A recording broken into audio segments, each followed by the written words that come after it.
Lecture number 7 part 2 है इसका। Exercise चल रही है हमारी बुक एक्सरसाइज, पेज नंबर 122 के ऊपर इसका क्वेश्चन नंबर 6 है। वाहिद की जमा और जमा के वाहिद लिखें। पहला लफ्ज़ है शजर, वाहिद है। शजर की जमा होगा अशजार, और आक जमा है और आक का वाहिद लिखेंगे वर्क। तुयूर जमा है, उसका वाहिद होगा तायर परिंदा। नगमा वाहिद है, उसकी जमा होगा नगमे या नगमात। सबक की जमा, सबक वाहिद है, इसकी जमा होगा असबाक। मिल्लत की जमा मिल्लल। राब्ता की जमा रवाबित।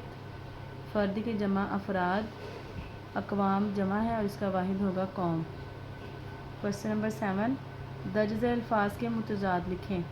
ख़ज़ां का मुतज़ाद बहार, गुल का मुतज़ाद खार, लाजवाल का मुतज़ाद ज़वाल, इत्तफ़ाक़ का मुतज़ाद निफ़ाक़, और उम्मीद का मुतज़ाद है नाउमीदी। क्वेश्चन 8 मंदरजा ज़ेल अल्फाज पर एराब लगाकर उनका तलफ़्फ़ुज़ वाज़े करें। पहला लफ्ज़ है फ़सल, एराब लगे हुए हैं ऊपर।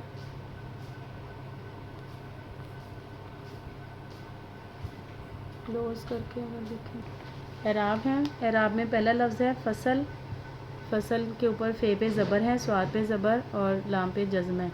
दूसरा लफ्ज़ है सहाब, सीन पे ज़बर, हे पे ज़बर और बे पे जज़्म है। बुरीदा बे पे पेश, रे के नीचे ज़ेर है, ये साकिन है जज़्म है। दाल के ऊपर ज़बर और हे पे भी जज़्म ही है या खाली भी छोड़ सकते हैं। बुरीदा। गुलिस्तान, गाफ के ऊपर पेश, लाम के नीचे ज़ेर, सीन पे जज़्म, ते के ऊपर ज़बर और नून पे भी जज़्म। गुलिस्तान। सबक, सीन पे ज़बर, बे पे ज़बर, काफ पे जज़्म। सबक। रोज़गार, रेज़ वाओ रो, ये इस पे कोई भी एराब नहीं लगेगा, रो ऐसे ही रहेगा। ज़ेद साकिन है, रोज़, गाफ पे ज़बर और रे पे जज़्म। रोज़गार। खलवत, खे पे ज़बर, लाम साकिन, उसके ऊपर जज़्म होगी, वाव पे ज़बर और ते पे जज़्म। खलवत। उम्मीद, अलिफ पे पेश, मीम के नीचे ज़ेर, ये और दाल दोनों साकिन हैं, दोनों पे जज़्म होगी उम्मीद। सवाल नंबर 9 मुनासिब लफ्ज़ की मदद से मिसरे मुकम्मल करें। जैसा कि मैंने आपको नज़्म का ऑब्जेक्टिव करते वक्त भी बताया था कि इस तरह से ऑब्जेक्टिव करना है कि वर्ड ब्लैंक में आ सकता है, और फिर जब MCQ इसका आएगा तो फिर 3-4 ऑप्शन साथ होती हैं। तो यहाँ पर उन्होंने एग्जांपल भी दे दिया। मिल्लत के साथ राब्ता डैश रख, राब्ता के साथ आएगा उस्तवार। डाली गई जो फसलें ख़ज़ां में डैश से टूट, शजर से टूट है डैश अहद ख़ज़ां उसके वास्ते। लाजवाल, जो डैश थे खलवत और आँख में तुयूर। नगमा ज़न, मुमकिन नहीं हरी हो डैश बहार से, सहाबे बहार। इसके बाद आगे 10वां 11वां सवाल जो है इसको छोड़ के 12वां सवाल देखें।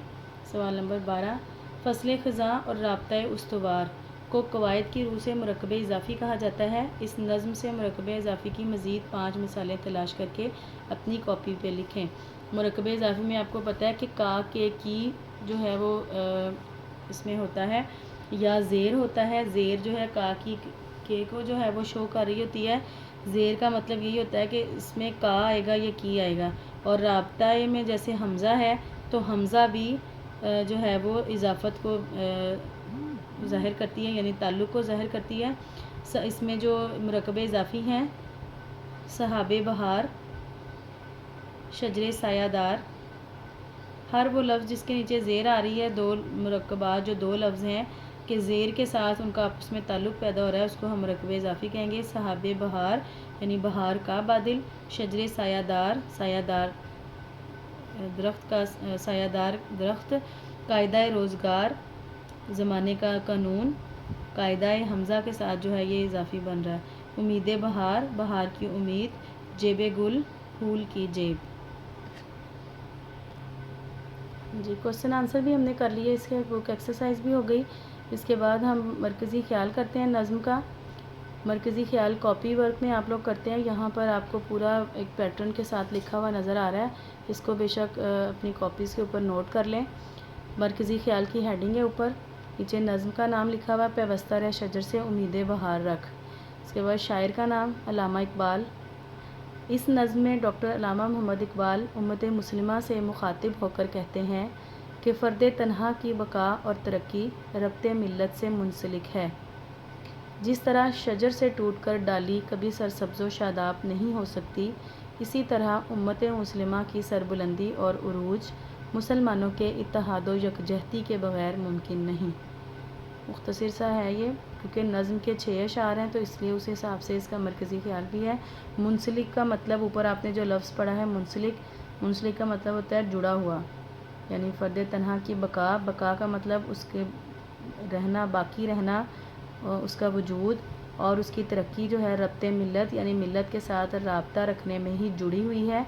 اور امت مسلمہ سے مراد مسلمان امت، سربلندی اور عروج بھی بلندی کو کہتے ہیں، مسلمانوں کے اتحاد و یکجہتی یعنی ان کے آپس کے اتحاد کے بغیر ممکن نہیں ہے۔ اس کی جو لیکچر نمبر 7 کی ڈائری، اس میں آپ نے کوسچن آنسر، پیوستہ شجر کے بک ایکسرسائز اور مرکزی خیال، یہ تینوں چیزیں آپ نے آج کے لیکچر میں ان کی لرننگ کرنی ہے۔